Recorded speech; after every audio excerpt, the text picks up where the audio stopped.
Hello friends, welcome to math Guruji. इस वीडियो में हम लोग देखने वाले हैं RS Agarwal math class 6 exercise 1C के क्वेश्चन 16 से आगे देखेंगे। पिछले वीडियो में हमने क्वेश्चन 15 तक करा दिया है। अगर आपने नहीं देखा है तो उसका लिंक आपको नीचे डिस्क्रिप्शन बॉक्स में मिल जाएगा, वहाँ से ज़रूर देख लें। और चैप्टर 1 का इंट्रोडक्शन आपको ऊपर आई बटन पर मिलेगा, वहाँ से आप देख लें। तो चलो यहाँ पर देखते हैं क्या है क्वेश्चन 16।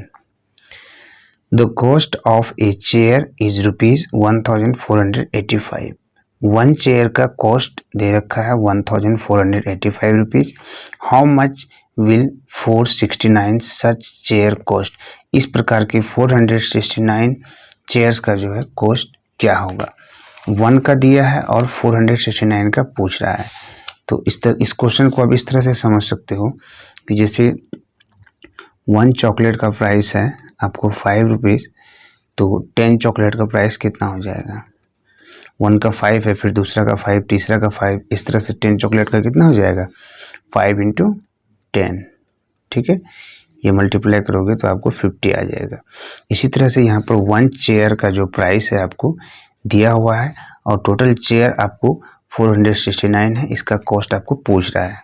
इस तरह से आप सिंपली लिख दो। लैंग्वेज लिखना चाहो क्वेश्चन 16 के लिए लिखोगे cost of a chair, one chair का कॉस्ट प्राइस है 1485 रुपीज़।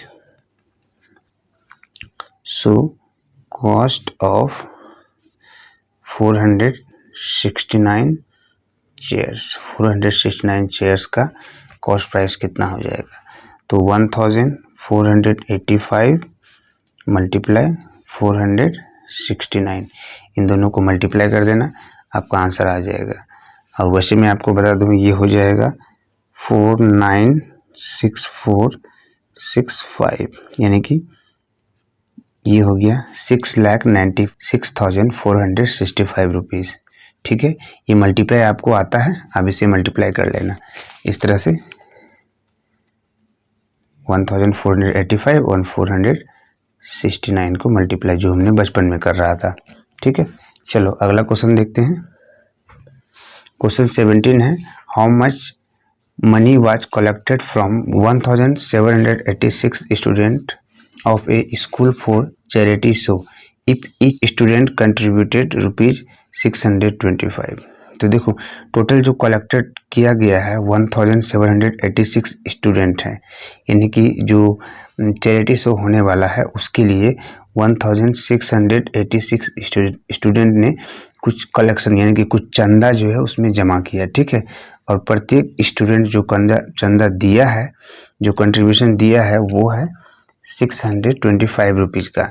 तो टोटल कितना हुआ, तो फिर से क्या करोगे आप इन दोनों को मल्टीप्लाई कर दोगे। यहाँ पे वन स्टूडेंट दिया है, इस तरह से समझ सकते हो, वन स्टूडेंट दिया है 625 रुपीज़। ठीक है, टोटल स्टूडेंट कितना है 1786। तो इन दोनों को आप मल्टीप्लाई कर देना, आंसर आ जाएगा। चलो अगला क्वेश्चन देखते हैं। क्वेश्चन नंबर 18 है, a factory produce 6985 screws per day. एक कंपनी जो है 6985 स्क्रू पर डे बनाती है। ठीक है, screw. How many screw will it produce in 358 days. तो 358 दिन में कितना स्क्रू बनाएगी कंपनी। तो देखो यहाँ सिंपल सा, ये भी क्वेश्चन बिल्कुल पिछले क्वेश्चन की तरह है। एक फैक्ट्री जो है वन डे में क्या करती है 6985 स्क्रूज बनाती है। तो टोटल कितने दिनों तक इसने बनाया है, टोटल बनाया है 358 डेज तक। तो 358 डेज में ये कितना स्क्रू बनाएगी। तो फिर से क्या कर देना, इन दोनों को आपको मल्टीप्लाई करना है और मल्टीप्लाई करके आपका आंसर आ जाएगा। Question 19, mister Bhaskar saves rupees 8756 every month. Mister Bhaskar जो है प्रत्येक मंथ 8756 रुपीज़ जो है वो सेव करता है। ठीक है, how much money will he save in 13 years. तो कुल 13 ईयर्स में वो जो है कितना मनी वो सेव करेगा। इसको सॉल्व करते हैं। देखो प्रत्येक मंथ जो है 8756 रुपीज़ जो है सेव कर रहा है। लेकिन यहाँ पर जो आपको पूछ रहा है वो 13 ईयर्स का पूछ रहा है, ये 13 मंथ का नहीं पूछ रहा है कि आप डायरेक्ट इन दोनों को मल्टीप्लाई कर दोगे तो आपका आंसर आ जाएगा। ऐसा नहीं है, यहाँ पर 13 ईयर्स का पूछ रहा है और यहाँ पर आपको डाटा दिया है मंथ का। तो सबसे पहले आप ये पता कर लो कि 13 ईयर्स में कितने मंथ हो रहे हैं, है ना। तो ऐसा कर लो, आप यहाँ पर एक लैंग्वेज लिख सकते हो, we know that 1 year equal to 12 months. 1 year में 12 मंथ्स होते हैं। सो 13 ईयर्स में कितने मंथ हो जाएंगे, तो 13 इंटू 12 इतने मंथ हो जाएंगे आपके 13 ईयर में। तो इसको मल्टीप्लाई कर दो, ये हो जाएगा 156 मंथ्स। ओके है, यहाँ तक आपने पता कर लिया 156 मंथ है। अब ये क्वेश्चन आपका आसान हो गया। आपको 1 मंथ में 8756 रुपीज़ सेव कर रहा है। तो यहाँ पर आप लैंग्वेज लिख सकते हो, सेविंग इन ए मंथ। एक मंथ में कितना सेव कर रहा है, ये कर रहा है 8756 रुपीज़। तो यहाँ पर फिर से लिखोगे सेविंग इन 156 मंथ। चूँकि आपको पूछा है 13 ईयर्स का, तो 13 ईयर्स हो जाता है 156 मंथ। सो आप यहाँ पर लिख लोगे 156 मंथ। तो 156 मंथ में कितना सेव करेगा, तो यहाँ से लिखोगे 8756 जो कि 1 मंथ का है और मल्टीप्लाई कर दोगे 156। इस तरह से आपका आंसर यहाँ पर आ जाएगा। आंसर हो जाएगा यहाँ पर मल्टीप्लाई करके 13,65,936 यानी कि 13,65,936 रुपीज़। ये आपका हो जाएगा आंसर। चलो अगले क्वेश्चन को देखते हैं। क्वेश्चन 20 है, a scooter cost rupees 36,725, how much will be 487 such scooter cost. एक स्कूटर का कॉस्ट आपको दे रखा है, 487 का पूछ रहा है। बिल्कुल सेम है, पिछले क्वेश्चन 17 और 18 की तरह है। 1 स्कूटर का आपको कॉस्ट प्राइस दे रखा है 36,725 यानी कि 36,725 रुपीज़, और आपको कितना स्कूटर का पूछ रहा है 487। तो 487 स्कूटर का पूछ रहा है, तो फिर से इन दोनों को मल्टीप्लाई कर दोगे, आपका आंसर आ जाएगा। सो इजी क्वेश्चन है। Now go to question 21। An aeroplane cover 1485 kilometre in 1 hour, how much distance is covered in 72 hours. देखो एक एरोप्लेन है, फिर से आपको यहाँ पर एक इजी क्वेश्चन है।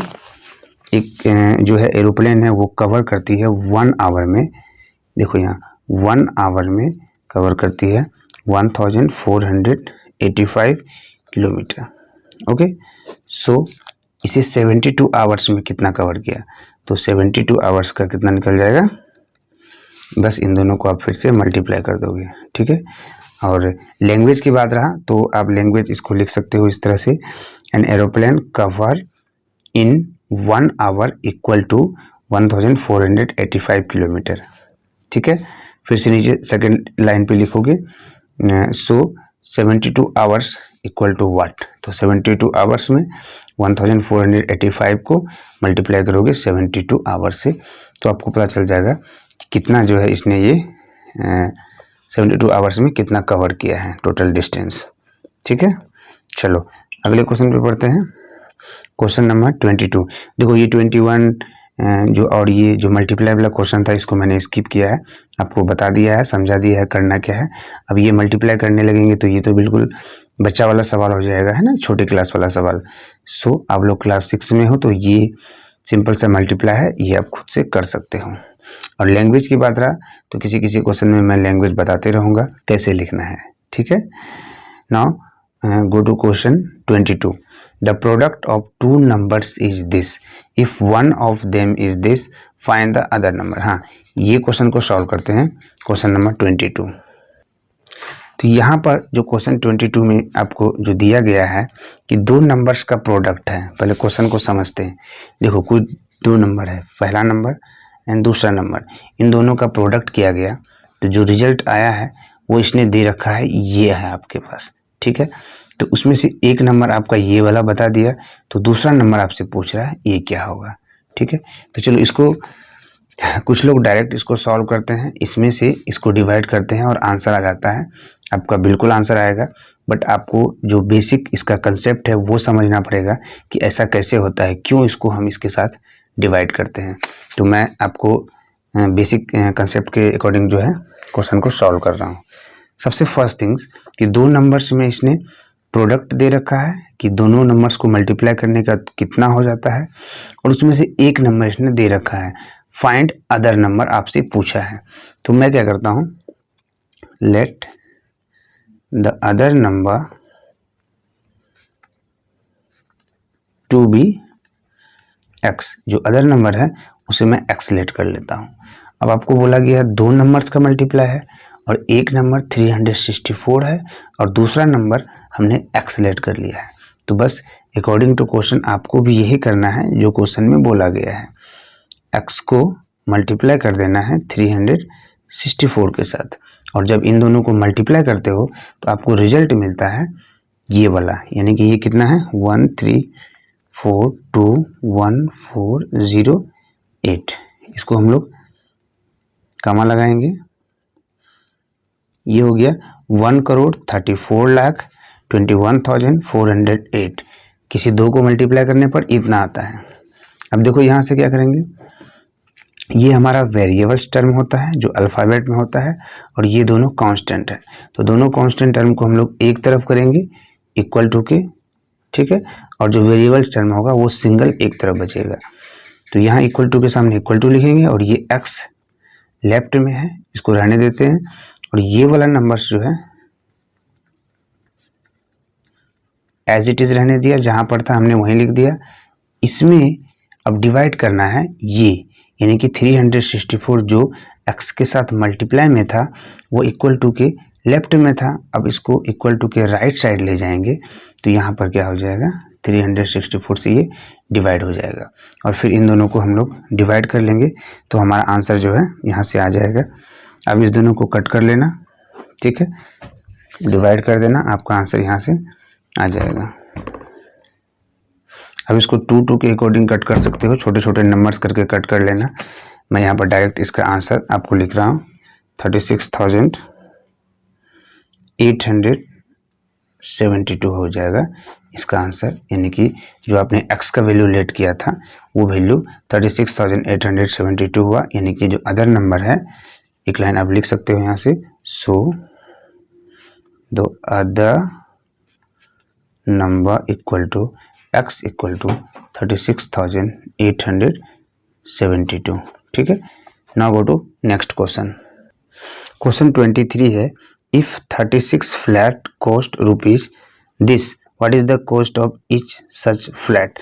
36 फ्लैट का कॉस्ट इसने दे रखा है और एक का पूछ रहा है, यानी कि अभी पिछले जो क्वेश्चंस मैं बना रहा था जैसे कि 18 या 19 में, उसमें क्या हो रहा था, जो डाटा हमें दिया था 1 का डाटा दिया था, 1 का कुछ दे दिया था, जैसे 1 पेन का 5 रुपीज़ एंड आपको 10 का पूछ रहा था, तो 5 × 50 कर रहे थे। 1 का दिया था और 10 का पूछ रहा था, मतलब 1 का दिया था और मोर का पूछ रहा था। बट इस क्वेश्चन नंबर 23 में क्या किया है, इसने मोर का दे रखा है, यानी कि 36 का दे रखा है, ठीक है, और आपको 1 का पूछ रहा है कितना होगा। जैसे कि यहाँ पर एक एग्जांपल लूँ, जैसे 5 चॉकलेट का प्राइस है 10 रुपीज़, 5 चॉकलेट का प्राइस 10 रुपीज़ है, तो 1 चॉकलेट का प्राइस आपसे पूछ रहा है। तो जैसे ही ग्रेटर दे और स्मॉलर वाला पूछे तो इस कंडीशन में हम लोग क्या कर देते हैं, इन दोनों को फिर से डिवाइड कर देते हैं, और आंसर हमारा यहाँ पर क्या हो जाएगा 2। ओके है, तो यहाँ से हमने क्या देखा कि अगर 1 का दे और ज़्यादा का पूछे तो हम लोग यहाँ पर करते हैं मल्टीप्लाई।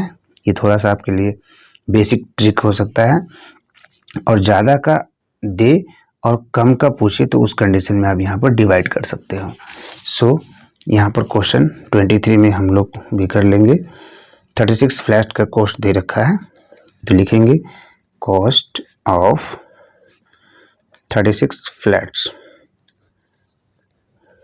इक्वल टू 68251500, यानी कि ये कौन सा नंबर है? 6,82,51,500 रुपीज़।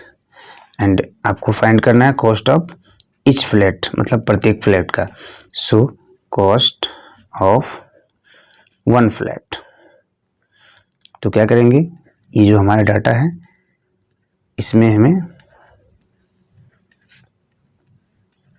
डिवाइड करना है 36 से, और 36 से इसको डिवाइड करोगे तो आपको रिजल्ट इसका मिल जाएगा कि प्रत्येक फ्लैट का क्या कॉस्ट है। इसको मैं डायरेक्ट कट कर देता हूँ, आपको ये वाला डिवाइड बिल्कुल आता होगा, आप इसको डिवाइड कर लेना। अदरवाइज 36 को 2 जा में कट करना है, इसको 2 जा में कट करना, यहाँ पर 18 मिल जाएगा, और इसको भी 2 से डिवाइड कर देना, जो मिलेगा यहाँ लिखना, और इन दोनों को फिर से आप डिवाइड कर लेना। सो आपका आंसर यहाँ हो जाएगा 1895875, यानी कि यहाँ पर हो गया 18,95,875 रुपीज़ आंसर हो गया।